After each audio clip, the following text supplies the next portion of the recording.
Hello friends, A to Z சீரீஸில் T for tacos எப்படி பண்ணலான்னு பார்க்கலாமா. நான் வந்து சப்பாத்தி வச்சு தான் பண்ணியிருக்கேன். ஸோ ஃபஸ்ட்டு வந்து பார்த்திங்கன்னா நான் சாஸ் ரெடி பண்ணிக்கிறேன். அதுக்கு கொஞ்சமாக பன்னீர் அண்ட் சீஸ், அதுக்கப்புறம் இன்னும் கொஞ்சம் ரிச்னஸ் அண்ட் டேஸ்ட் கொடுக்கறதுக்காக நான் ஒரு 4-5 கேஷ்யூஸ் ஆட் பண்ணியிருக்கேன் அண்ட் பெரி பெரி மசாலா இது எல்லாத்தையும் ஆட் பண்ணிவிட்டு கொஞ்சமாக தண்ணி விட்டு இதை நல்லா அரைச்சிக்கலாம். அதுக்கப்புறமா தேவைப்பட்டதுன்னா கூட தண்ணி விட்டு நம்ம அரைச்சிக்கலாம் இன்னும் கொஞ்சம். இப்போ பார்த்திங்கன்னா இந்த கன்சிஸ்டன்சி இந்த அளவில் போதும்னு சொல்லி நான் ஸ்டாப் பண்ணிக்கிட்டேன்.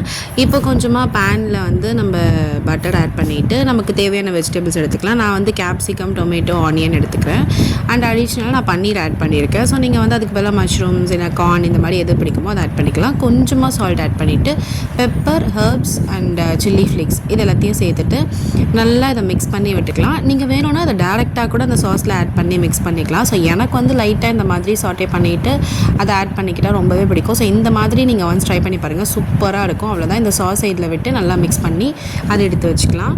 இப்போ பார்த்திங்கன்னா நம்ம நார்மலாக எப்படி சப்பாத்தி சுடுவோமோ அதே மாதிரி 2 பக்கமும் லைட்டாக அதை வந்து சூடு பண்ணிடலாம்.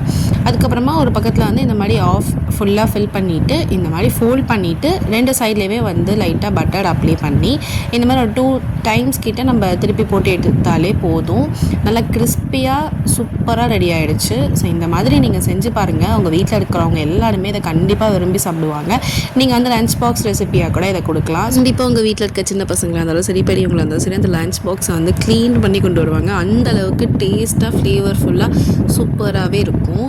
அண்ட் இதை பாருங்கள், இப்போ ரெடி ஆகிடுச்சு. ஸோ சைடு எல்லாமே வந்து நல்லா கிறிஸ்பியாக இருக்குது அண்ட் உள்ளே வந்து ஸ்டஃபிங் போதுமான அளவுக்கு நல்லா ஸ்டஃப் பண்ணியாச்சு. அண்ட் இது கூட வந்து நம்ம சாஸ் கூட தொட்டு சாப்பிட்லாம். அப்படி இல்லைனாலுமே அப்படியே சாப்பிட்லாம். அவ்வளோ சூப்பராக இருக்கும். நீங்களும் ட்ரை பண்ணி பார்த்துட்டு எப்படி வந்துச்சுன்றதை கமெண்ட் பண்ணுங்கள். அண்ட் மறக்காமல் இந்த வீடியோ பிடிச்சிருந்ததுன்னா லைக் பண்ணுங்கள், ஷேர் பண்ணுங்கள், சப்ஸ்கிரைப் பண்ணுங்கள். டாடா பாய்.